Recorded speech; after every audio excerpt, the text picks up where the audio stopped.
que você espera do futuro?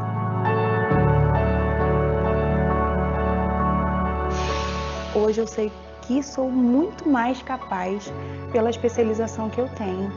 E eu sei que o homem é aquilo que imagina de si. E se a gente sonhar e acreditar, somos capazes de tudo. A gente precisa de modernidade, porque o comércio ele é muito ágil, principalmente com a venda online, né? O e-commerce, e a gente tem que estar atualizado, altamente preparados. Nós precisamos de funcionários, de colaboradores com esse alcance e essa inteligência para que nos traga retorno também.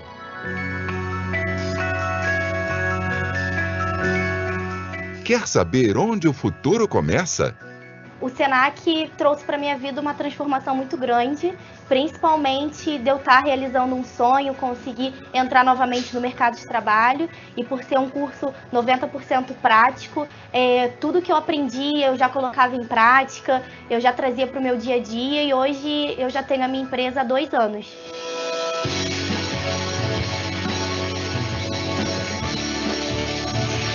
A gente se vê no Senac. Sempre gostei de cozinhar, principalmente frutos do mar. E aqui no Senac eu estou aumentando meu leque de conhecimento. É um curso muito top, onde antes de acabar o curso já recebi uma proposta de emprego para trabalhar com um chefe, seu amigo gostoso, chefe muito nomeado, onde é a pegada de frutos do mar, então vou trabalhar com o que eu gosto. E estou muito feliz aqui no Senac, está realizando o sonho e trabalhando com o que eu gosto realmente, né? É o mais importante. Gostar do que se faz e fazer com competência são pontos decisivos para uma carreira de sucesso. E também fator determinante para uma empresa de sucesso. O segredo é ter uma equipe bem alinhada, bem treinada, com a qualificação boa. E o Senac é o espaço certo para essa qualificação. Há mais de 70 anos promovendo educação profissional de excelência em atividades do comércio de bens, serviços e turismo. O Senac está presente em todo o Brasil e oferece diversas opções de títulos de cursos em 3 modalidades: formação inicial e continuada, educação profissional técnica de nível médio e nível superior. São cursos que combinam práticas pedagógicas inovadoras com as expectativas e demandas do mercado. As formações que são feitas na área de guias de turismo, na área de hotelaria, né, gastronomia, elas seguem exatamente o que a classe empresarial necessita. Então, por isso a importância enorme dessa instituição para a melhoria da qualidade do atendimento turístico no Brasil. É por isso que a gente se vê no Senac. Porque profissão se aprende na escola sim. Principalmente quando sala de aula vai além de cadeiras, quadro e paredes. Aqui os alunos têm acesso a metodologias e tecnologias que permitem integração total entre teoria e prática. Nós temos realidade virtual aumentada, realidade virtual misturada, né? Temos também aqui a opção de trabalhar com drones, com impressão 3D. Então, alguns cursos nossos vão ter experiência de impressão 3D. Colocar a mão na massa é o que também acontece de forma muito especial nas unidades de ensino, onde se reproduzem as condições reais de trabalho. As unidades móveis levam nossas práticas pedagógicas aos mais remotos cantos do país e com a mesma qualidade das unidades fixas. Nossa sala de aula chama atenção pelo fato de ser completa, de termos computadores de última geração, de termos toda a estrutura de internet, de energia, tudo isso. Isso aí atrai muito a atenção deles. A gente se vê no Senac. As programações atendem aos mais variados públicos. O empresário que precisa entender melhor as potencialidades do mercado. O profissional que tem interesse em montar seu próprio negócio. Ou aquele que busca evoluir na sua carreira. O jovem ou adolescente que deseja ingressar no mercado de trabalho. Eu procurei o Senac em 2012 para me dar uma base na carreira que eu queria construir. Eu fiz o curso de cozinheiro profissional e ele me deu base para tudo que eu construí hoje, desde a coisa mais básica até os caminhos que eu sei que eu ainda vou precisar, né?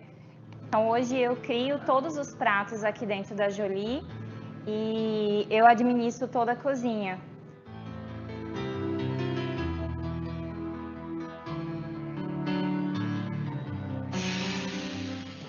O SENAC oferece diversos cursos destinados a jovens entre 14 e 24 anos de idade, encaminhados pelas empresas. É o programa SENAC de aprendizagem comercial. São jovens que vêm muito bem preparados mesmo. Eu insisto muito e peço muito ao RH, e isso é atendido, dessa prioridade para esses jovens menores aprendizes. Porque eles são formados novos, eles vêm com sangue novo, preparados, com vontade de crescer. A gente se vê no SENAC, porque o SENAC é para todos.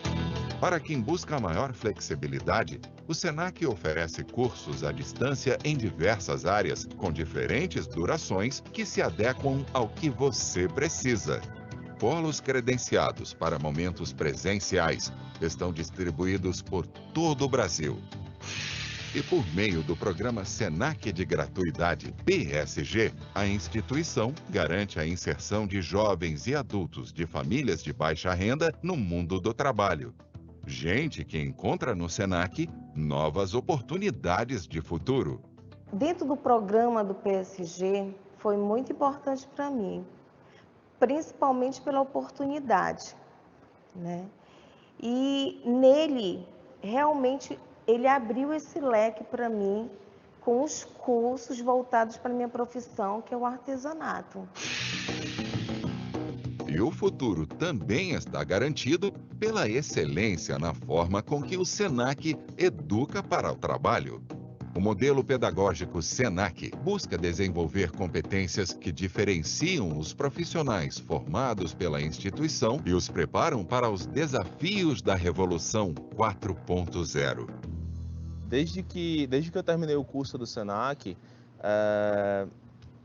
me abriu algumas portas para estagiar em lugares que eu sempre admirei. Tanto aqui no estado, estagiar e trabalhar como que tem processos de cozinha extremamente avançados, como até em outros estados, até em São Paulo, restaurantes que me proporcionaram a gratificação por ter trabalhado no local, entendeu? E sem o conhecimento técnico que eu tive no SENAC de preparação de base, talvez essa porta nunca tivesse sido aberta para eu me realizar dessa forma.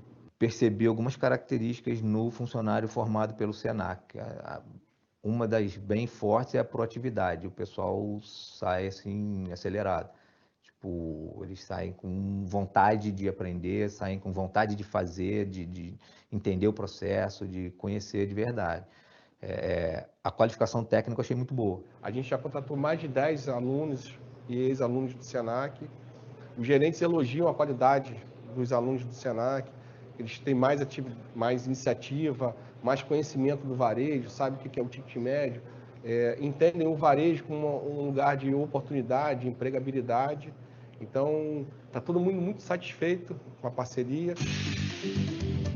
Em conexão permanente com o setor produtivo e com a sociedade, o SENAC se integra ao cotidiano das pessoas e das organizações.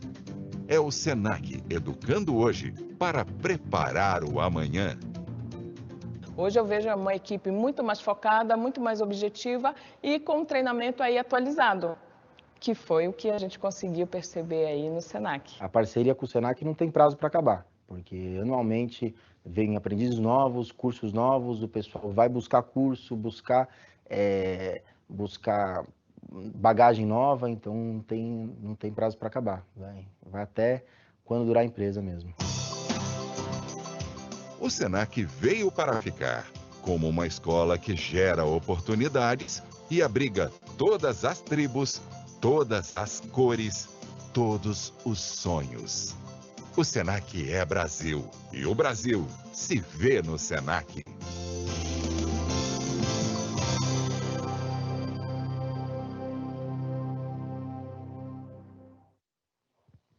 Olá, muito bom dia! Sejam todos bem-vindos. Antes de iniciarmos as atividades desse 14º Seminário de Gastronomia, a cozinha patrimonial da Bahia, territórios e identidades. Nós vamos passar algumas informações para você que nos acompanha através da webconferência, através do aplicativo Microsoft Teams e outros meios de comunicação. Ontem tivemos um dia realmente bastante cheio de cultura da nossa fonte alimentar no Brasil, vindo da Europa, países africanos, África. E antes de iniciarmos as atividades desse segundo dia, muitas novidades, nós vamos apresentar para vocês algumas dicas. A primeira é que estamos usando máscara, apesar de estarmos no estúdio, porque aqui temos várias pessoas e estamos seguindo a recomendação da OMS. Por isso, todos os participantes que estarão aqui ao vivo no estúdio estarão usando máscara. Problemas na conexão local ou no dispositivo podem prejudicar a sua participação durante o dia de hoje. Então, caso isso aconteça, siga as orientações. Primeiramente, se você não consegue ouvir o que apresentadores falam, tente sair e entrar novamente na sala para que sejam reativados tanto o áudio como o vídeo. Segundo, impossibilidade de se conectar na plataforma ou áudio e vídeos reproduzidos com interrupção.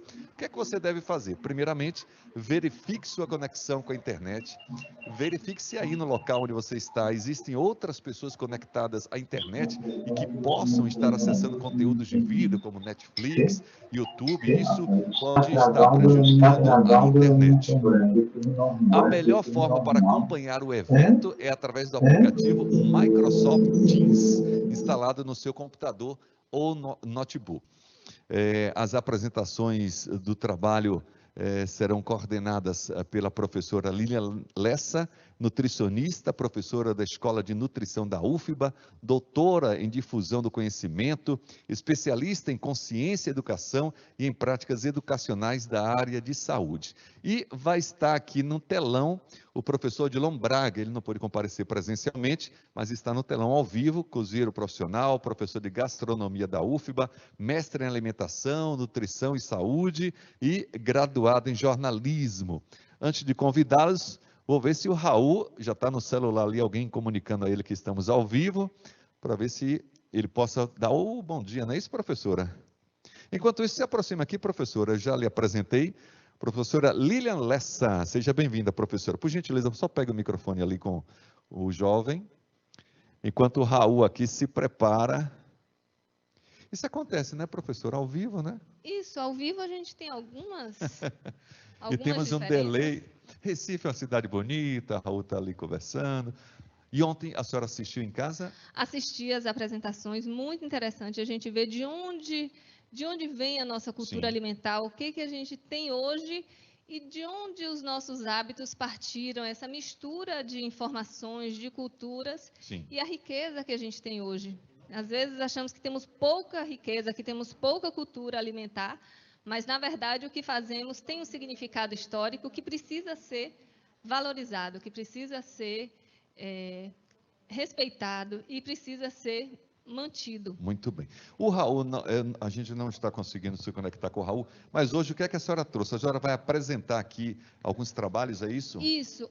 Nós tivemos muitos trabalhos encaminhados e a equipe de avaliação selecionou 7 trabalhos que hoje vão ser aqui apresentados a partir de video posters. Então, são posters num formato diferente, mas mantemos a qualidade da produção científica apresentada no Seminário da Gastronomia. Muito bem. Vou lhe deixar sozinha. Deixa eu ver se o Odilon Braga, o cozinheiro profissional, professor de gastronomia da UFBA, mestre em alimentação, nutrição e saúde, graduado em jornalismo, se ele está também agora na tela. Professor Odilon, deixa eu ver se o professor Odilon está conosco, que aí a senhora já faz a apresentação junto com o nosso querido Odilon Braga, que é cozinheiro profissional também. A senhora cozinha? Cozinho, eu sou professora de técnica de... Qual é o seu prato assim, que todo mundo... Professora, que maravilha, tem esse prato? Olha, os alunos acham que eu cozinho muito bem, porque eu vou ensinando a eles a técnica da quantidade, da proporção, e aí eles acham que eu cozinho muito bem. Eu aprendo a fazer. Com as receitas eu consigo elaborar as preparações todas, mas gosto mais de fazer cogumelo e algumas preparações vegetais. Eu nunca comi cogumelo, professora. Nunca comeu? Não. Cogumelos frescos e secos, gosto de todos. Antigamente os pais, né, nos diziam que fazia mal essa coisa. Não, não existe Tem isso. os cogumelos comestíveis, os cogumelos alimentares e os cogumelos tóxicos. Certo. Mas eu gosto muito das preparações e de muitas preparações regionais, das comidas daqui, dos tubérculos, adoro. Muito bem. Professora, eu vou lhe deixar sozinha aqui no palco, vou sair direitinho, para que a senhora possa dar continuidade, tá bom? Bom, então, bom dia, é um prazer participar desse evento importante para a gastronomia. Agradecemos a organização do SENAC e os cuidados minuciosos do querido Raul Lodi.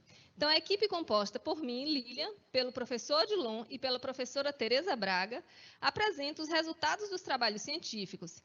De antemão, gostaria de agradecer a todos os participantes que enviaram seus trabalhos, todos os professores e estudantes que se empenharam em encaminhar suas produções, ainda que nem todas tenham tido a possibilidade de ser apresentadas aqui nesse momento. Bom, fazendo um passeio gastronômico pelos territórios de identidade da Bahia, iniciamos com o trabalho intitulado Conceição do Coité, Lembranças e Tradições, elaborado por Adriana Chiareta, Carla Santos, Ítalo Oliveira, Michele Nascimento, Ana Cleide Anunciação, do SENAC. Então, vamos assistir o vídeo pôster produzido por essa.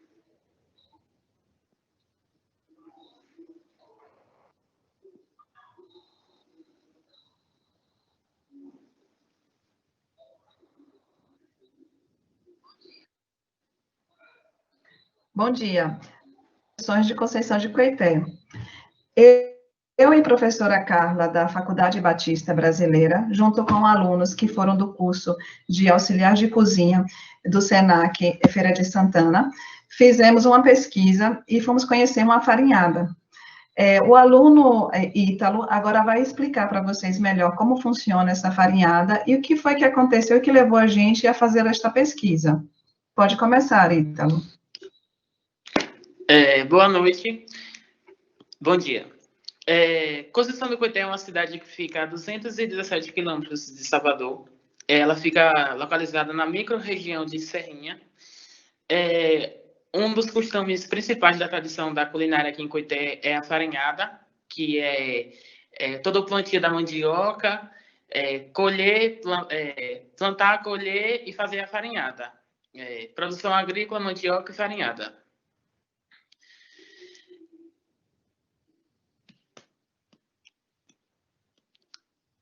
O objetivo desse estudo foi conhecer um pouco dessa tradição alimentar, que é essa tradição que a gente tem desde criança, raspar mandioca, plantar e fazer a farinha, produzir a goma, produzir o beiju, todo o cultivo, todo o plantio, toda essa comunhão com a família, com os parentes. É uma coisa que está enraizada em todos os familiares, toda a população de Conceição do Coité. O método utilizado foi o mapeamento em campo. Eu, nossos colegas Michele e Ana e as professoras da Faculdade Batista Brasileira, fomos em casas de farinhada conhecer, a gente filmou, fotografou. É uma coisa que está aqui na população de Coité. Tem várias casas de farinha aqui para a gente conhecer melhor. É uma coisa incrível. É uma coisa que mexe muito com a emoção da gente, a farinhada. E a forma como as pessoas se conectam com a forma que é feita a farinha, o beiju e a goma.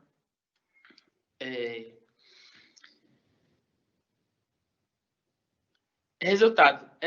Verificou que os jovens, hoje em dia, foram todos para a zona urbana e esqueceram os costumes antigos dos familiares.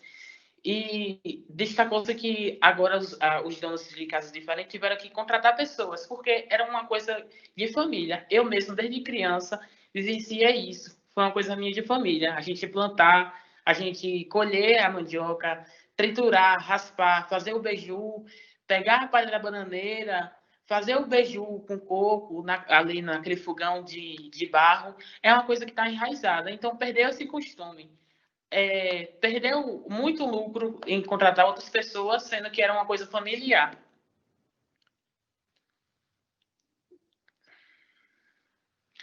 Considerações finais. Através dos estudos pode-se observar que, com longo trabalho, a gente pode conscientizar os jovens a entrar mais nesse meio da gastronomia, da culinária tradicional familiar e levar para frente e criar um negócio que dá dinheiro, porque a gente está em uma região que tem muita mandioca, é uma região que dá para fazer pequenos negócios com a goma, com a farinha.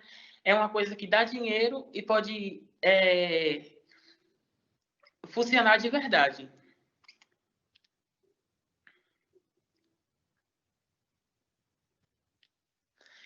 Muito obrigado e até a próxima.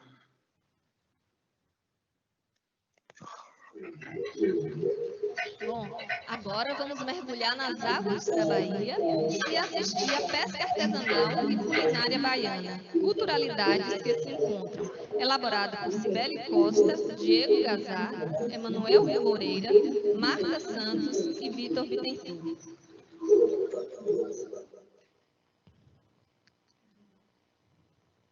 Vamos lá, pesca artesanal. Sejam bem-vindos.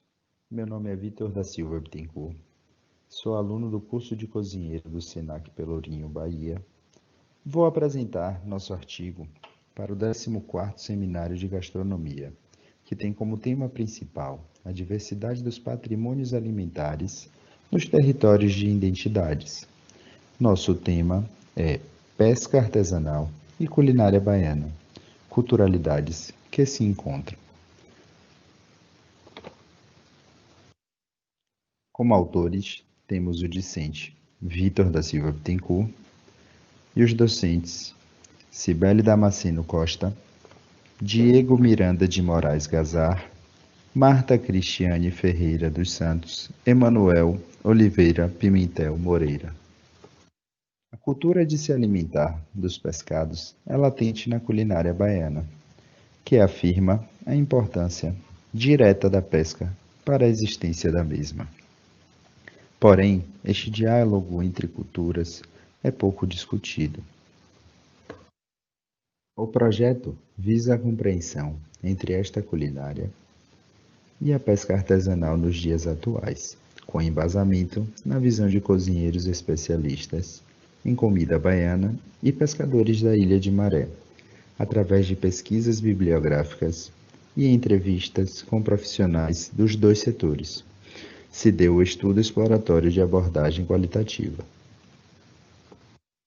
A Ilha de Maré, localizada na Baía de Todos os Santos, é bairro de Salvador desde 2017. Possui 17 comunidades, sendo 3 quilombolas, lugar paradisíaco e com uma costa marítima riquíssima em pescados e mariscos, onde a pesca artesanal configura entre as principais atividades econômicas. Os olhares tanto de pescadores artesanais quanto dos cozinheiros retratam a compreensão da cozinha baiana como o modo de ser do baiano, uma manifestação que transcende a sobrevivência e tem a pesca artesanal como labor de extrema relevância, afirmada no contexto histórico dos territórios pesqueiros que resistem às pressões desde a formação dos quilombos. É possível compreender a necessidade de preservar as receitas como patrimônio cultural, com a sua origem nas localidades que vivem ou sobrevivem daquilo que produzem e se afirmam com o consumo constante, com a preservação da cultura pelos sabores e por tudo o que representa.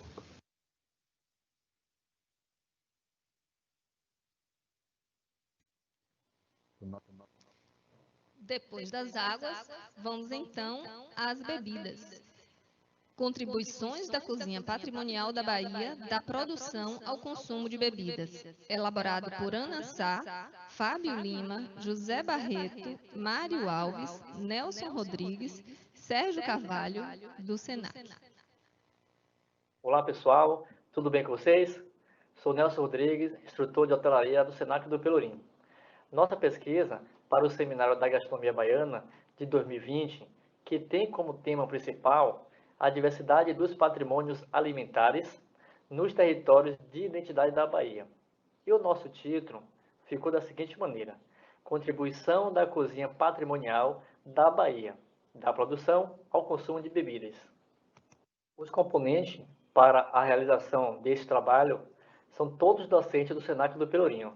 São eles: Ana Carla Sá, Fábio Jorge Lima, José Barreto, Mário César Alves, Nelson Rodrigues e Sérgio Carvalho. Utilizamos como métodos, além de bibliografias de vários autores conceituados no tema, foi também realizado pesquisa quali-quantitativas e exploratória, onde foram observados pontos pertinentes sobre as bebidas, que fazem parte dos beberes presentes no cotidiano do povo baiano. O nosso objeto de pesquisa ele foi baseado na relevância das bebidas na cultura baiana como componente do patrimônio cultural do Estado. Essa pesquisa ela foi motivada a partir dos problemas sobre contribuição do preparo e consumo na Bahia. Sabemos que a Bahia é um celeiro de grandes produções literárias e gastronômicas, assim como a variedade de pratos e doces que enriquece a culinária baiana. Também há bebidas que compõem os hábitos alimentares espalhados pelas diferentes regiões do Estado. Como resultado dos nossos estudos, foram identificadas inúmeras bebidas que compõem o patrimônio alimentar e cultural da Bahia e que nem sempre são tão difundidos quanto as preparações gastronômicas. Aqui nós temos alguns exemplos dessas bebidas. O aluá. O aluá é uma bebida feita através do processo de fermentação da casca do abacaxi. Nós temos a batida, temos o cambuí, o cravinho, que se tornou referência aqui no Pelourinho, inclusive tem um bar com o mesmo nome, Bar do Cravinho, temos a jurubeba e licor. Além disso, nós temos o erva doce, a catuaba, a jurubeba, o capsanto e outras bebidas a mais. Dessa forma, podemos concluir que há riqueza de insumo e as inúmeras técnicas de preparo de bebidas que fazem parte da herança cultural e que têm grande importância nas utilizações terapêuticas, religiosas e gastronômicas, embasaram na construção desse estudo, ampliando ainda os conhecimentos sobre a temática abordada neste trabalho. Além disso, foi identificado também que é fundamental que haja maior aprofundamento nas pesquisas, trabalho de campo, das inúmeras bebidas que compõem o riquíssimo acervo da Bahia. Muito obrigado a todos. Pronto, vamos agora descer até o Baixo Sul para assistir os sistemas de valorização dos alimentos tradicionais na cozinha baiana. Um estudo de caso do cacau cabruca no sul da Bahia, elaborado por Ana Estrela, Ana Santana, Gabriel Carvalho, Thalita Barbosa, Ednilson Andrade e Sarita Brito, da Unifax. Olá a todos e a todas. Vamos apresentar um trabalho sobre sistemas de valorização dos alimentos tradicionais da cozinha baiana, um estudo de caso do cacau cabruca do sul da Bahia. Eu me chamo Ana Estrela, sou estudante de gastronomia da Universidade de Salvador. A equipe também é composta por professor Ednício, professor da casa, e também estudante de pós-graduação na UFBA. Sarita Brito, estudante de pós-graduação em Ciências dos Alimentos na Faculdade de Farmácia. Os alimentos tradicionais têm importante lugar no cenário atual, por apresentarem-se como alternativa ética e viável à padronização cultural e produção alimentar em larga escala, que desvaloriza as cozinhas tradicionais, os pequenos produtores e o meio ambiente. Assim, os sistemas de valorização dos alimentos tradicionais, como o cacau cabruca do sul da Bahia, são importantes ferramentas para a proteção da cozinha patrimonial baiana. Nós tivemos como objetivo estudar os sistemas de valorização de alimentos tradicionais ligados ao projeto Fortalezas do Slow Food e as indicações geográficas do Instituto Nacional da Propriedade Intelectual, INPI. Entender os benefícios gerados por esses sistemas de valorização na produção de cacau cabruca no sul da Bahia. Utilizamos como método a revisão de literatura e o estudo de caso.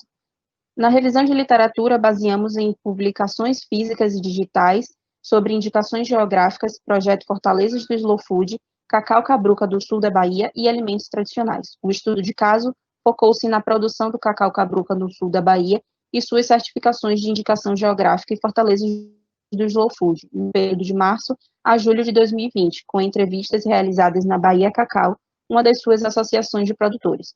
Também foram consultados os documentos ligados às certificações do Cacau Cabruca junto ao projeto Fortalezas do Slow Food e sua indicação geográfica no INPI. Os estudos de revisão mostraram que tanto o projeto Fortalezas do Slow Food como a certificação de indicações geográficas são importantes instrumentos de valorização dos alimentos tradicionais e suas técnicas de cultivo, preparo e consumo. A partir do catálogo do Slow Food, a Arca do Gosto, o projeto Fortalezas do Slow Food mostrou seu foco na proteção de alimentos como valor cultural e histórico de um território. Quanto às indicações geográficas, estas também se apresentaram como promotoras de maior valor agregado aos produtos, mas com foco em sua competitividade no mercado internacional, com base nas suas especificações técnicas de produção e seu significado enquanto patrimônio alimentar. Do ponto de vista legal, trata de uma classificação da propriedade industrial baseada na Lei número 9.279 do ano de 1996, do Instituto Nacional de Propriedade Industrial, INPI. A Fortaleza do Slow Food Cacau Cabruca surgiu em março de 2018, no pré-assentamento Dois Riachões, comunidade de reforma agrária em Ibirapitanga, no sul da Bahia, região conhecida mundialmente pela produção de cacau cabruca, cultivo à sombra da Mata Atlântica e com cultivos consorciados de frutíferas como cupuaçu, açaí e banana. Dentre os benefícios alcançados, destacam-se o entendimento pleno do valor do sistema agroecológico de produção do cacau cabruca e seu alinhamento com a produção alimentar, boa, limpa e justa. Diante desse novo cenário e com o fortalecimento do cooperativismo e do associativismo, obteve-se também a sua indicação geográfica, em 24 de abril de 2018. A certificação é gerida pela Associação Cacau Bahia, ACSB, e envolve 83 municípios. Nesta certificação, também estão contemplados os 10 produtores do projeto Fortalezas do Slow Food. Entrevistas realizadas no Bahia Cacau, uma das associações locais, confirmaram os ganhos mencionados para ambas certificações e apontaram também para o incremento de 20% nos ganhos financeiros dos produtores desde a indicação geográfica, além de maior visibilidade e penetração no mercado nacional. Portanto, o projeto Fortalezas do Slow Food e as indicações geográficas do INPI se caracterizam neste estudo como instrumentos de certificação e concessão de valor patrimonial e mercadológico a alimentos tradicionais regionais relevantes, como o cacau cabruca. Esses sistemas também contribuíram para a proteção não só do alimento em si, mas também de suas técnicas de cultivo, preparo, consumo e a biodiversidade de seu entorno, e promoveram melhorias na organização social com valores de cooperativismo e associativismo. Estas foram as nossas fontes de referência. Obrigada a todos. Bom, e agora, o que temos para o almoço? Similaridades e diferenças entre os hábitos alimentares nos distritos de Cavunge e Pirajuia, elaborado por Mirela Ferreira, Paula Góes, Larissa Ramos, da Universidade Católica do Salvador. Olá, bom dia. Eu sou Mirela, graduanda em Gastronomia na Unirb, e vou apresentar para vocês resultados parciais da pesquisa. O que tem para o almoço? Similaridades e diferenças entre os hábitos alimentares nos distritos de Cavunge e Pirajuía. Eles pertencem, respectivamente, aos municípios de Santo Estevão, próximo à Feira de Santana, e Jaguaribe, na região do Baixo Sul. O trabalho está sendo desenvolvido por mim, Mirela Ferreira, estudante da Unirb, com Paula Leandro, estudante da UQSAL, sob coordenação da professora Larissa Ramos, que trabalha nas duas instituições. Sabemos que a comida documenta. Mesmo assim, há poucas informações a respeito da comida do dia a dia da população. O que come, por exemplo, no almoço uma família baiana nas diferentes partes do estado? Então, o objetivo dessa pesquisa é identificar diferenças e similaridades nos pratos servidos diariamente nos almoços de família da zona rural dos territórios de identidade baianos. Esse conceito de território de identidade é interessante, porque agrupa os 417 municípios baianos em 27 territórios, de acordo com o sentimento de pertencimento da própria população. Esse é um estudo comparativo, Primeiramente, a gente optou por começar com famílias de localidades pertencentes aos estilos gastronômicos presentes nos livros Cozinha Praiana da Bahia e Cozinha Sertaneja da Bahia, do professor Guilherme Hadel, para podermos ter algum tipo de parâmetro. Dessa forma, foram selecionadas 2 famílias de mulheres cozinheiras. O contato foi por telefone. A primeira família é do Portal do Sertão, região semiárida, e a outra do Baixo Sul, cercada pela faixa litorânea e manguezais. As respostas foram transcritas, tabuladas no aplicativo Google Docs, a fim de serem analisadas e comparadas. Primeiro, temos a família Marques, formada por 28 pessoas. São pequenos agricultores do distrito de Cavunde, município de Santo Estevão. Em seguida, temos família Nascimento, representando os hábitos alimentares de 18 pessoas. Eles vivem da pesca no distrito de Pirajuía, município de Jaguaribe. Analisando as informações, vimos que os acompanhamentos são iguais nas 2 famílias, assim como os vegetais, divididos em 2 grupos, os que servem como parte dos ensopados, como quiabo e abóbora, e os que eles encaixam na modalidade de tempero, como tomate e cebola, juntamente com ervas, como coentro e hortelã. 13 itens foram iguais nas 2 famílias. O que se percebe de diferença é a presença de peixes e mariscos na família Nascimento. Na família Marques, há uma maior quantidade de legumes e hortaliças, como maxixe, cenoura e até um legume chamado caxixa. Em outras regiões, ele recebe o nome de abóbora caxi. Eles também comem porco e galinha de quintal, já que tem criação. Comparamos os itens que não coincidiram na alimentação das 2 famílias com os livros do professor Guilherme Hadel, sobre a alimentação das respectivas regiões. Só os Marques mencionaram maxixe, batata, cenoura, caxixa, porco, caça e frango caipira. Apenas a caxixa não foi listada no livro A Cozinha Sertaneja da Bahia. Só os Nascimentos listaram moquecas, escaldados de peixe, peixe frito, marisco, ovos, pimentão, aipim, chuchu, hortelã grossa e coentro da Índia. Só os 3 últimos não aparecem no livro A Cozinha Praiana da Bahia. Selecionamos algumas fotos dos almoços das famílias estudadas. A foto 3 e a foto 4 são da família Marques, com salada, carne, macarrão, frango. A foto 5 e a foto 6 é da família Nascimento. Tem feijão, arroz, carne, macarrão e peixe vermelho frito. Notem que tem ketchup, mas ninguém mencionou nos questionários. Os resultados preliminares apontam que há mais similaridades do que diferença entre os pratos servidos no almoço destas famílias. Isso acontece porque as particularidades regionais são mais evidentes nas comidas típicas de cada localidade, itens consumidos em momentos e eventos pontuais, mas não no cotidiano. A base do almoço diário é centrada no feijão com arroz e farinha. Faz-se necessário que novos territórios sejam pesquisados, para chegar a resultados mais abrangentes e conclusivos. Agradecemos muito a oportunidade. Bem, vamos adentrar no sertão, assistindo a influência do bode na gastronomia de Uauá. O trabalho foi elaborado por Jackson Chagas, Luana Freitas, Grazi Ferreira, Rafael Santos, Evaldo Mercedes.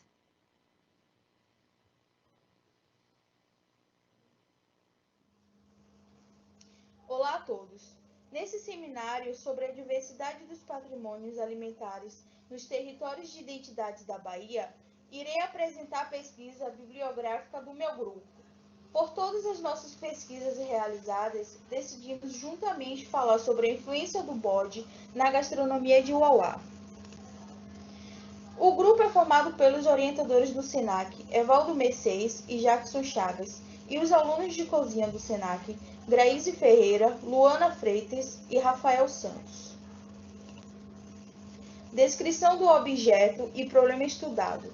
O nosso trabalho se inicia através do estudo dos fatores que influenciam a valorização do consumo da carne de caprinos, mais especificamente do bode.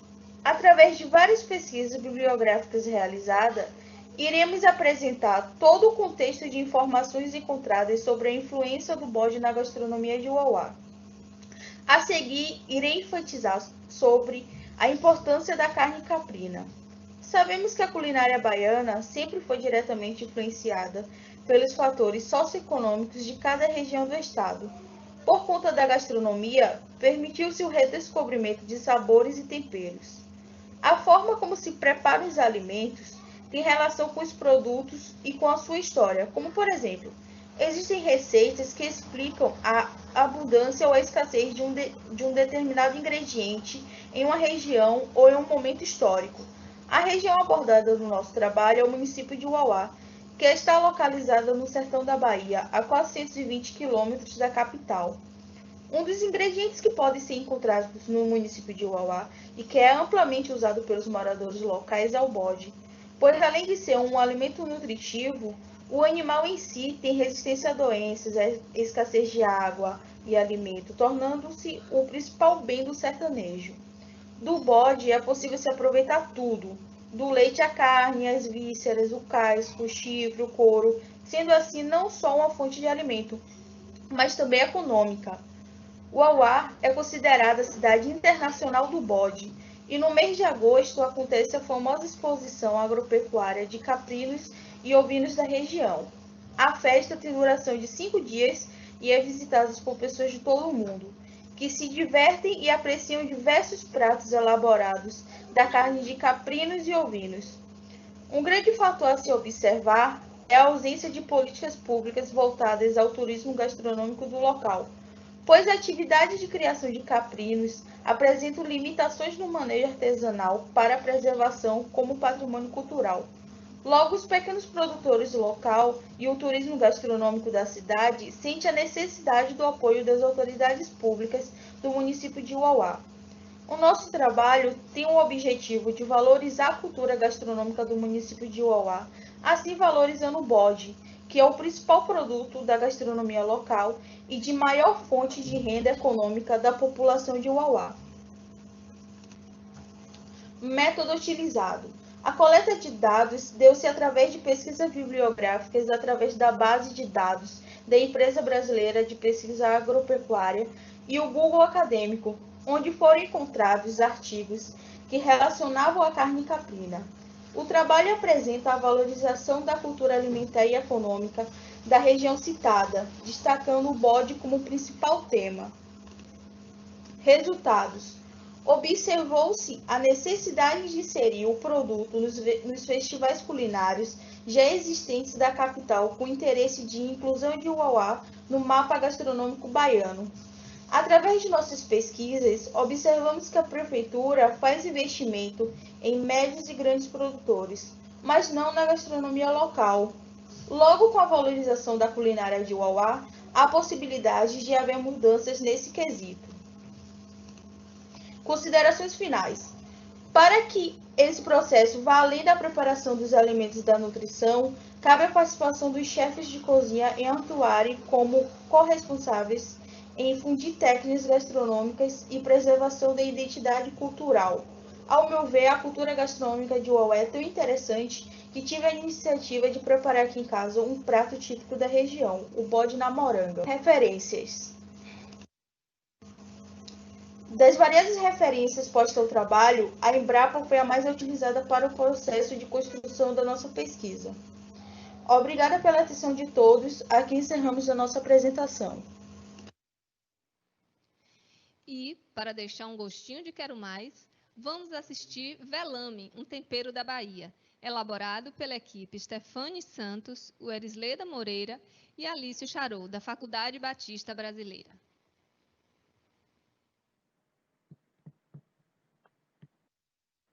Trabalho elaborado por mim, Stephanie Mirelle Andrade dos Santos, estudante de gastronomia pela Faculdade Batista Brasileira, a professora Werisleda Alencar Moreira e o chefe de cozinha Alício Charou.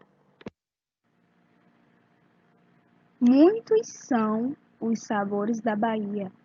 Uns possuem grande visibilidade e outros fazem parte da memória gustativa das comunidades tradicionais do estado. Alguns destes sabores estão relacionados aos biomas e às plantas nativas do Brasil, que as comunidades tradicionais domesticaram e desenvolveram as mais diversas técnicas da sua aplicação. O presente trabalho tem como objetivo estudar o velame como um alimento das comunidades baianas e identificar um território de identidade da Bahia em que este produto é utilizado. Trata-se de uma pesquisa exploratória com base bibliográfica, com a consulta de artigos, livros, jornais e documentários relevantes sobre o tema. O velame é uma planta nativa do Brasil e pode ser encontrada em diversos estados do Nordeste, Centro-Oeste e Sudeste do país.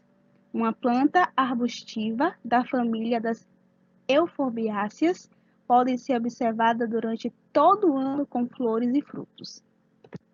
Na Bahia, as comunidades tradicionais preservam seu uso medicinal e o seu consumo em forma de chá.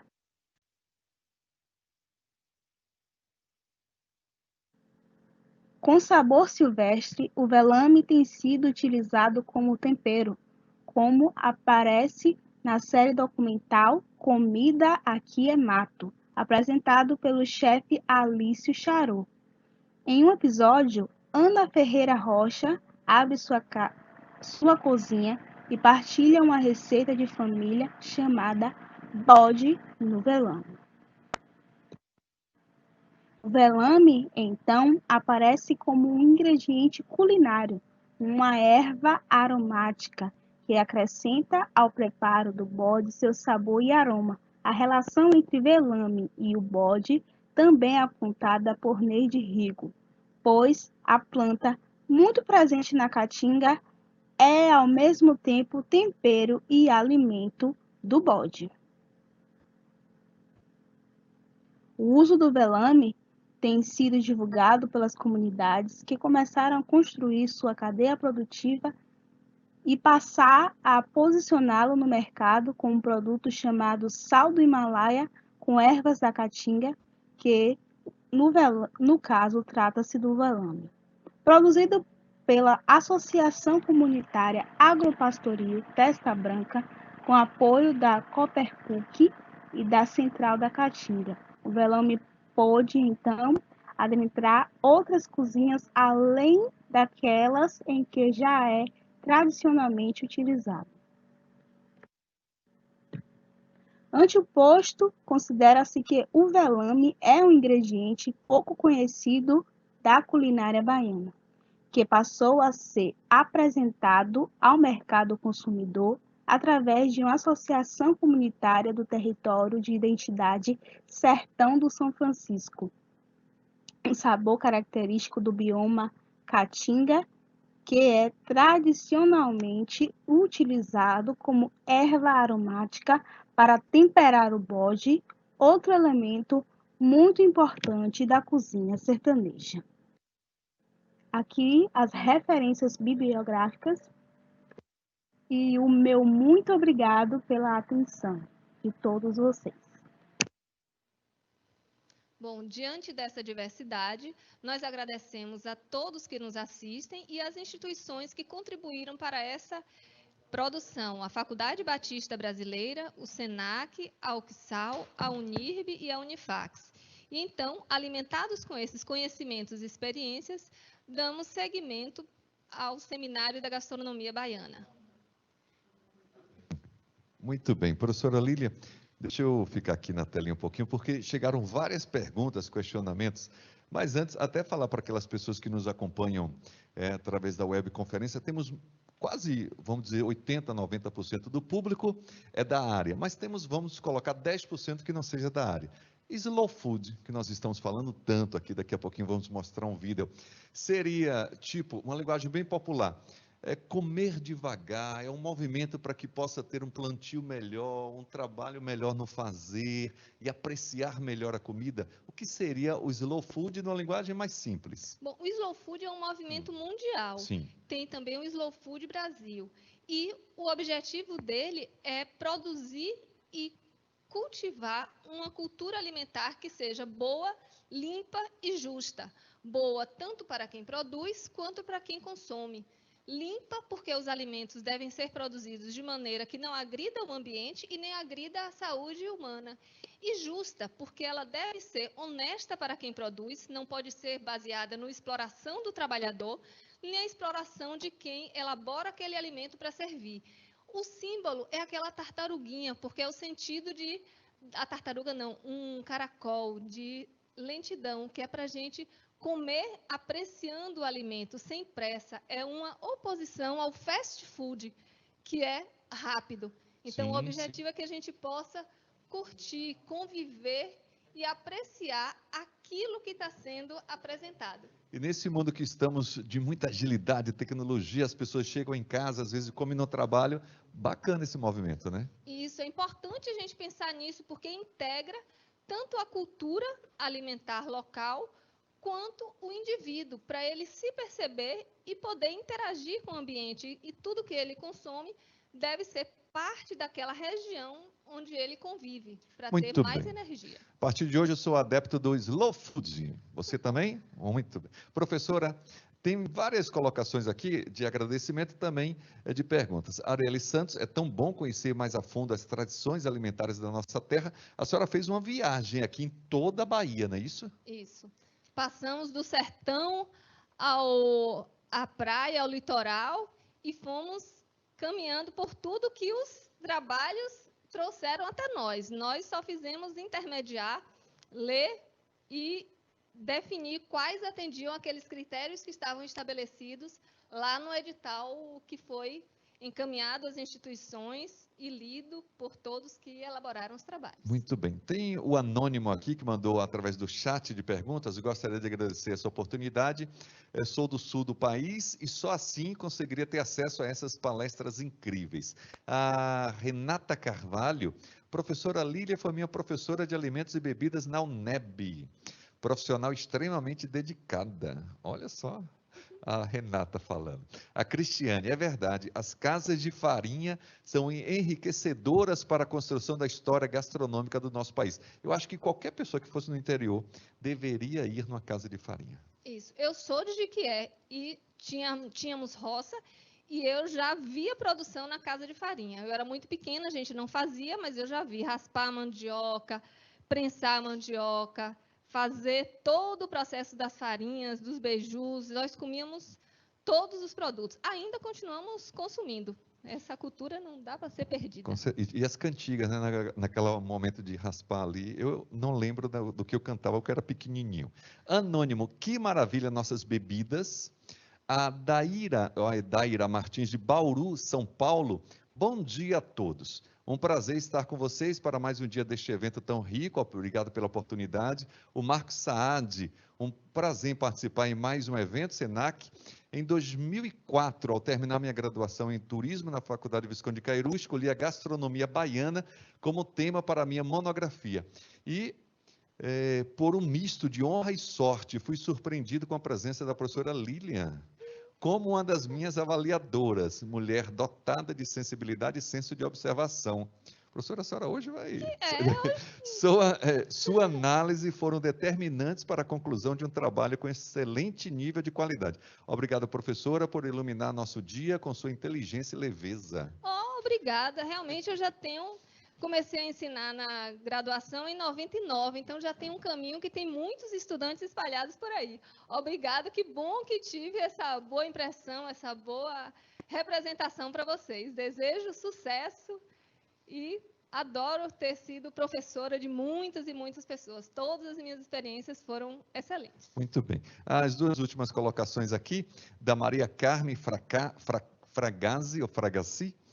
Realmente essas bebidas fazem parte da nossa cultura e muitas delas estão esquecidas. É o caso do aluá, é isso, professor? Isso, e também da abacaxi. jurubeba.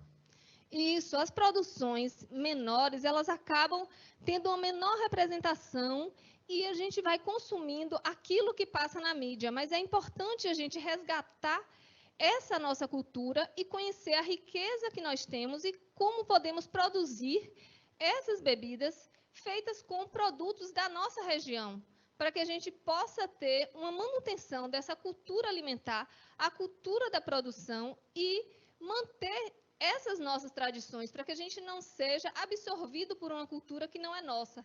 Então, a gente precisa manter viva essa cultura e alimentar ela. Então, esse seminário de gastronomia tem um pouco essa função de trazer a representação da Bahia como um todo, não apenas do litoral, não apenas do recôncavo, não apenas a comida do dendê, que é também importante e fundamental.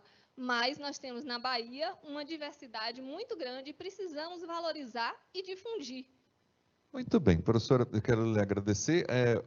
A Nicoleta Mendes fala aqui que os trabalhos apresentados foram excelentes, né? Eu também conferi aqui, a senhora Obrigada que apreciou, aos né? produtores dos trabalhos. Professora Lira, obrigado, viu? Disponham, tenham um bom seminário, um bom dia para todos.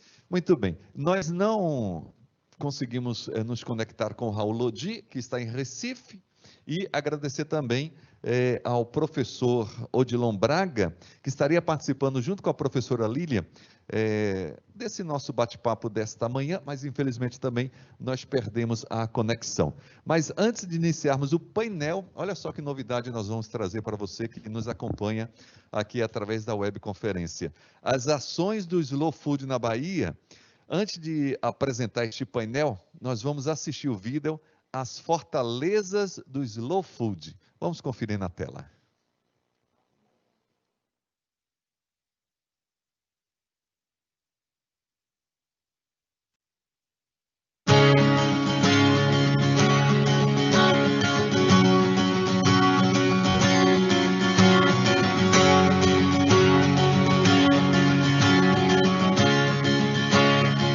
O que é uma fortaleza? Comunidades, biodiversidade, tradições, paisagens, conhecimento. A fortaleza é uma comunidade de produtores de alimentos que preserva a biodiversidade, as técnicas tradicionais de produção, a paisagem agrícola e a cultura gastronômica local.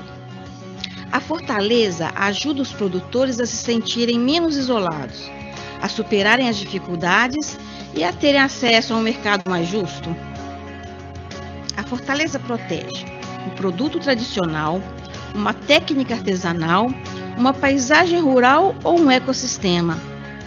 Uma fortaleza é criada para proteger uma variedade vegetal em risco de extinção, como o feijão marrom da ilha Åland, uma espécie silvestre ligada a uma técnica de colheita ou processamento, como o pinhão de araucária da Serra Catarinense, uma raça animal, como o cordeiro Manatee Noir, um produto processado, como o casizolo. Todos os produtos que uma fortaleza protege têm uma característica em comum, o vínculo com a história e a cultura de uma área específica e com a memória de uma comunidade. Uma fortaleza defende práticas e técnicas tradicionais. 10. De processamento, como queijo curado em caverna de Divler, de pesca, como a tonarela de Camole, e de cultivo, como a baunilha de Mananara. Perdem-se também as paisagens rurais, destruídas pela urbanização e pela agricultura industrial. A biodiversidade sobrevive apenas se esses ecossistemas forem preservados, e é por isso que as fortalezas também protegem o meio ambiente. Uma fortaleza nunca segue um caminho pré-estabelecido. A comunidade de produtores e o Slow Food, juntos, decidem o que fazer, a partir de suas necessidades e situações específicas. Os conhecimentos tradicionais também devem ser preservados e transmitidos. Técnicas, ferramentas e locais de produções típicos. Esses conhecimentos são importantes não apenas por razões de cultura e identidade, mas também por permitirem uma maior sustentabilidade ambiental das produções. O Slow Food ajuda produtores a melhorar e resolver dificuldades de produção. A formação é uma etapa fundamental da vida de uma fortaleza e acontece por meio de encontros com técnicos e interações entre produtores de diversos países. Essas interações ajudam a criar um senso de solidariedade, fortalecendo a rede do Terra Madre como um todo. A primeira atividade de uma nova fortaleza é a elaboração de um protocolo de produção. Esse documento, compartilhado por todos os produtores, define a área de produção, registra a história do produto e descreve as fases de cultivo, criação e processamento. é uma espécie de estatuto de fundação da fortaleza. O rótulo narrativo acompanha os produtos da fortaleza e apresenta, de forma transparente, informações sobre o território, as fases de produção e a origem das matérias-primas. Com o rótulo narrativo, o produtor põe sua cara no produto. Apenas uma descrição clara e completa permite que o consumidor faça uma escolha consciente. Após definir e assinar o protocolo da fortaleza e construir uma relação sólida com a rede local do Slow Food, os produtores podem começar a utilizar a marca Fortaleza Slow Food em seus rótulos. O Slow Food promove as fortalezas por meio de artigos, TV, websites, revistas, redes sociais, vídeos, eventos e festivais locais e internacionais. Cozinheiros podem ter um papel fundamental na promoção dos produtos da fortaleza. A Aliança Slow Food dos Cozinheiros reúne mais de 500 cozinheiros de vários países que utilizam produtos locais e fortalezas em suas cozinhas, divulgando as campanhas do Slow Food e apoiando os projetos de proteção da biodiversidade. Os mercados da terra também são vitrines importantes para as fortalezas. Nos mercados da terra do Slow Food é possível comprar alimentos bons, limpos e justos, além de encontrar os guardiões da biodiversidade desses produtos. As fortalezas Slow Food demonstram que um novo tipo de agricultura, boa, limpa e justa, é possível. Ajude as fortalezas a preservar a biodiversidade do nosso planeta.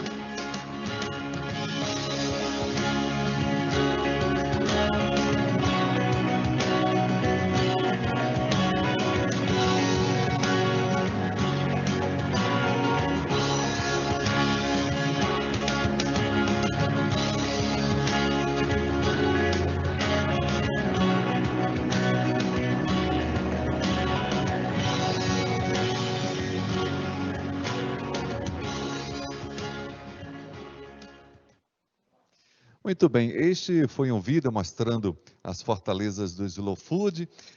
Nós já colocamos aqui 3 cadeiras que são os nossos convidados agora deste painel, mas antes de chamá-los aqui ao palco, para que fique registrado, um anônimo, vou explicar para você que coloca anônimo, ao final da sua pergunta, coloque seu nome, tá? Apenas, mesmo se você coloca em cima, para a gente identificar, tá bom? Anônimo coloca aqui, excelente conteúdo Santa Luz, excelente conteúdo. Santa Luz também é a terra do bode e do sisal. Pronto, registrado, viu que Santa Luz também tem bode de primeira. A Irã, parabéns, magnífica explicação de tudo que foi apresentado. Fiquei muito feliz ao falar do cacau do sul da Bahia, ótimo aprendizado. E o Murilo Santos, a jurubeba, né Murilo? É muito apreciada em Jequié, minha cidade natal, em bares tradicionais. Muito bem, quando formos em Jequié já vamos experimentar a jurubeba desta região. E agora, carne de bode manteada. Olha que delícia. E marisqueiras, ações do Slow Food na Bahia. Esse é o tema do nosso próximo painel deste seminário de gastronomia. E é com muita alegria que eu convido aqui ao palco a nossa querida Reveca Tapi e Marcelo Tessanada, por gentileza. Reveca. Tudo bom, Reveca? Não é Rebeca, é Reveca, com V. Muito bem. E Marcelo Tessanada, eu vou fazer uma pergunta já para você, mas antes, deixa eu apresentá-los. Reveca é mestre em Turismo e Desenvolvimento Rural pela Universidade de Toulouse, França, pesquisadora em ecogastronomia e produtos da biodiversidade, e também facilitadora do Slow Food Brasil, região Nordeste. Conferem? Marcelo, pesquisador ligado à sustentabilidade, alimentação e à valorização da sociobiodiversidade brasileira, integrante do movimento Slow Food Brasil desde 2007, onde atuou como coordenador de comunicação e é coautor do livro Pequeno Guia da Comida de Rua de Salvador. Antes de passar para vocês, uma curiosidade, é claro, nosso querido Marcelo Tessanada. Me disseram que não é seu sobrenome, porque terça-feira você não faz nada. Explique esse Tessanada aí do seu... Por favor, e bom dia para todos. Bom dia, pessoal. Agradeço demais aí a apresentação. Uma alegria a gente estar aqui. Esse nome tem uma história enorme, que se a gente for contar aqui agora, acaba o tempo da nossa mesa. Então, vamos deixar para uma outra ocasião, uma outra história, mas é um pseudônimo, meu nome é artístico, né, que eu também tenho uma atuação como artista visual. Se vocês quiserem pesquisar na internet, vão descobrir lá um pouco mais sobre isso, mas a gente pode trazer aqui para o nosso tema. Eu queria agradecer de estar aqui hoje. É uma alegria enorme para a gente do Slow Food estar mais um ano em parceria com o seminário do SENAC. Quero agradecer muito aqui pela equipe do SENAC toda, especialmente a equipe do Museu de Gastronomia Baiana e também ao Raul Lodi, né, pela coordenação maravilhosa que ele tem desse seminário. É uma figura, uma liderança incrível, e ele consegue dar uma dinâmica muito especial aí da organização. E para hoje a gente convidou duas participações muito especiais. A primeira está aqui no estúdio com a gente, é a chefe consultora Bruna Moreira, queria convidar ela para compor aqui a mesa com a gente. Tudo bem, Bruna? Tudo bem, bom dia. Eu queria agradecer ao Grupo pelo convite, ao SENAC também. É uma importante estar aqui para falar um pouco sobre a Bahia e sobre o bode. Bom, a segunda participação vai estar acompanhando com a gente pela internet, diretamente da ilha de Taparica, para contar um pouco lá sobre a cultura do marisco, né? Vai entrar daqui a pouquinho aí na tela. A gente já vai passar a palavra, então, para a Bruna e para o Repescar. Então, eu queria contar um pouquinho de como nós compusemos essa mesa para hoje. A gente trouxe dois territórios diferentes. O primeiro é o sertão, e aí ele vai estar sendo representado aqui pela carne de bode manteada, que é um modo tradicional de preparo lá de Juazeiro. O segundo é a Baía de Todos os Santos, né, com o trabalho precioso das marisqueiras, né, especialmente aí da ilha de Taparica. A gente vai falar sobre os conhecimentos envolvidos nessa produção e de alguns projetos do Slow Food que buscam valorizar o fazer tradicional e as comunidades de origem. O Slow Food defende uma comida boa, limpa e justa para todo mundo. E com relação à carne, a gente tem uma campanha mundial que se chama Slow Meat, que ela busca conscientizar sobre como a produção de carne no mundo acontece, e defender boas práticas mais sustentáveis para a produção. Né? Então, o Slow Food ele faz essa campanha em vários países. Aqui no Brasil existe essa campanha também. Já existem cozinheiros que são adeptos aí ao Slow Meat, que estão trabalhando nessa conscientização. E sempre existe a questão da valorização dos produtores locais, dos pequenos produtores. Um outro projeto que eu gostaria de ressaltar aqui é a Aliança dos Cozinheiros Slow Food. O que é essa aliança? A aliança ela busca aproximar os chefes de cozinha com quem produz os alimentos, com os produtores. E estimular os chefes de cozinha a incorporar nos seus cardápios os alimentos das fortalezas. A gente acabou de ver o vídeo aí explicando o que são as fortalezas do Slow Food. E também os alimentos da Arca do Gosto, que é um catálogo que o Slow Food realiza, mapeando os produtos que estão em risco de extinção. Então, a gente tem dezenas de alimentos do Brasil e centenas no mundo que estão aí na Arca do Gosto. E por falar em chefes de cozinha, a gente vai poder escutar aqui agora a Bruna. Então, antes de passar a palavra para ela, eu queria apresentá-la. A chefe Bruna Moreira, ela é consultora, ela tem um trabalho muito bonito de pesquisa e desenvolvimento de produtos com caprinos e ovinos, sempre divulgando a cultura do sertão. Ela está com um trabalho interessantíssimo de charcutaria e ela vai contar para a gente um pouquinho sobre os seus projetos de bode, especialmente sobre a charcutaria nordestina e a carne manteada. Então, agora eu passo a palavra para a Bruna e muito agradeço a atenção. Antes de tudo, eu queria falar sobre um comentário de um participante agora que falou sobre Santa Luz. Eu sou do município de Santa Luz também, né? Sou do Pereira, que é um distrito de Santa Luz. E realmente lá a gente tem muito bode também. Então, um abraço aí para todo mundo aí de Santa Luz, todo mundo que está nos assistindo. Então, acho muito pertinente o assunto, como o Marcelo explicou aqui. E a gente tem nós da Bahia somos os maiores produtores de caprinos do Brasil, então isso já dá para perceber a importância que a gente tem, né, nessa produção.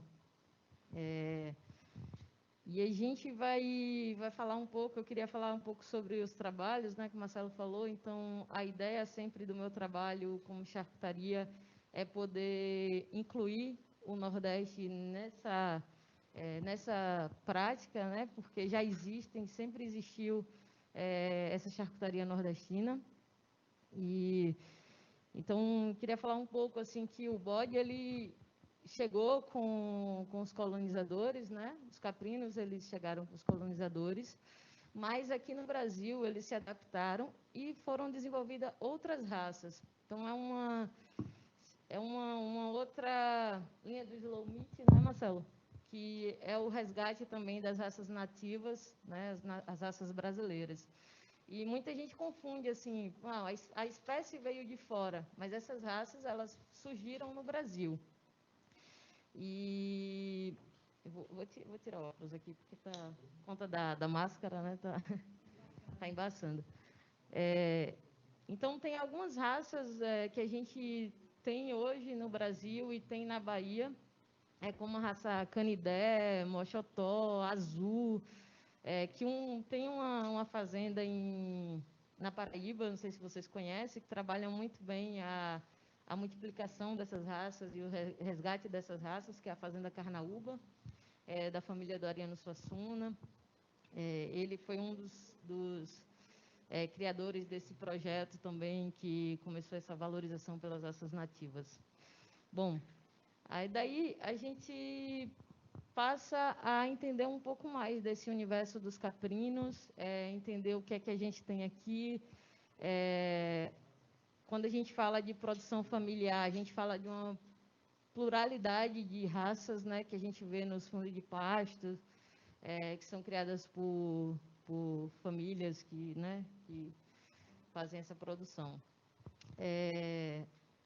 Eu quero passar só uma foto, antes da gente começar a falar sobre a manta, queria explicando um pouco melhor a manta. Enquanto carrega a foto, Bruna, queria aproveitar que você citou a questão do fundo de pasto, né? E é interessante a gente ressaltar que o fundo de pasto é um sistema produtivo e ele é um sistema produtivo de terras comuns. Né? Então, a gente está tão acostumado a viver só com a propriedade fechada, cada um com seu pedacinho. E no Nordeste da Bahia, a gente tem Norte e Nordeste da Bahia,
pode também falar sobre isso, mas existe um preconceito muito grande com essa carne, né?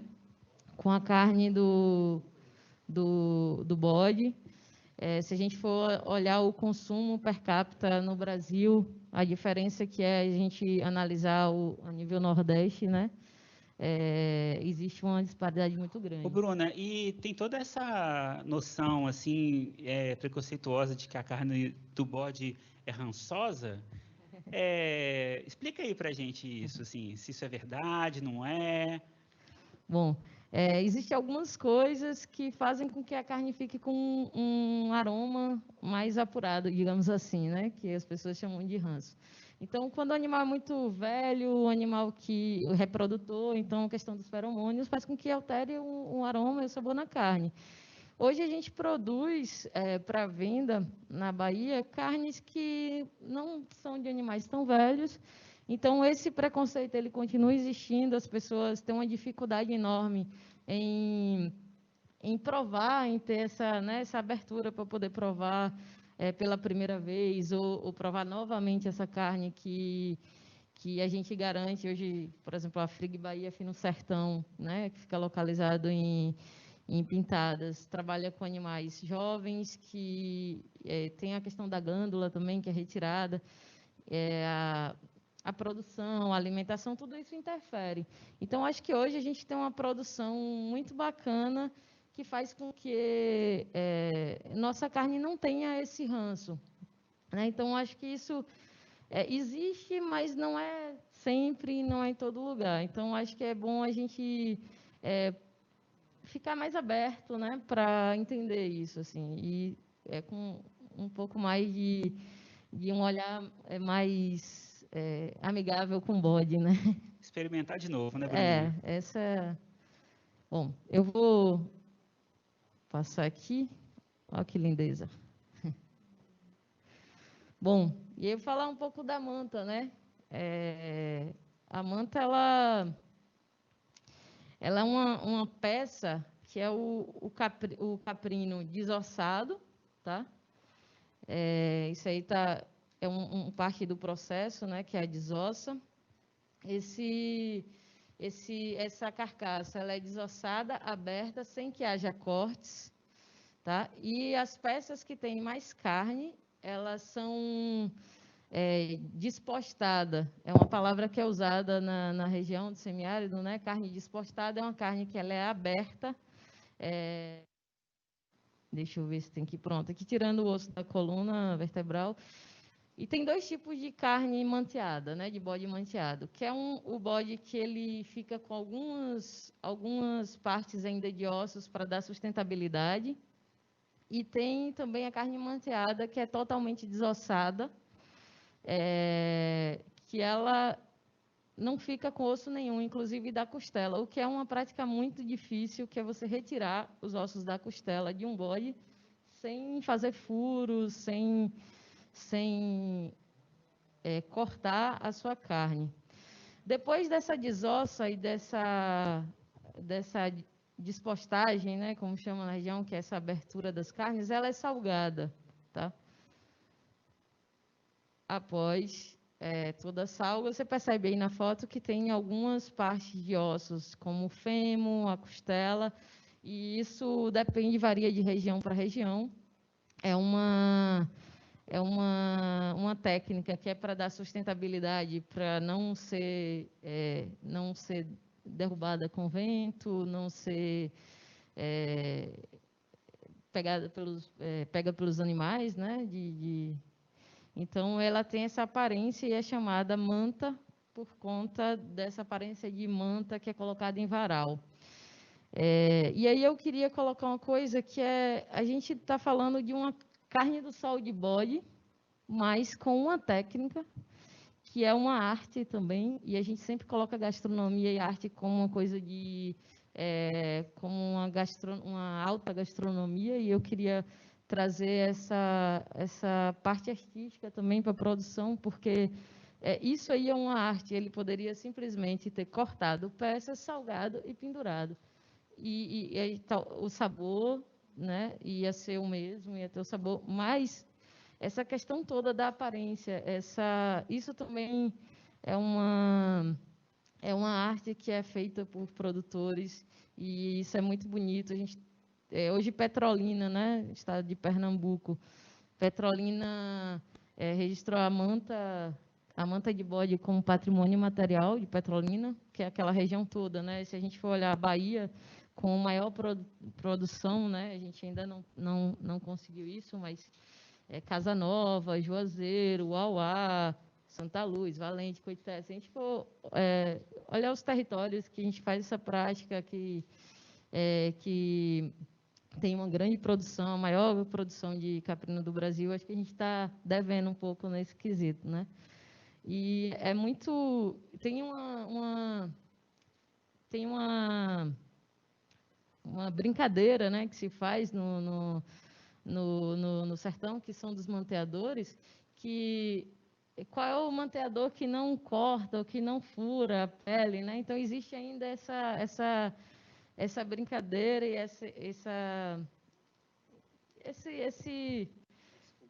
uma disputa entre eles, e é muito bacana isso. E você percebe que quanto mais velhos, né, mais prática, então maior acertabilidade assim no processo. Bom, e aí então, Bruna, maravilhosa essa explicação sobre o que é a carne manteada. E aí eu acho que seria interessante você trazer, então, esse conceito que você tem desenvolvido, que é o da charcutaria nordestina, explicar para a gente o que é isso e como que a carne manteada se relaciona com esse conceito. Pronto. Eu trabalho com charcutaria, como o Marcelo falou, já há algum tempo, né, desde estudante na faculdade que eu tenho pesquisado.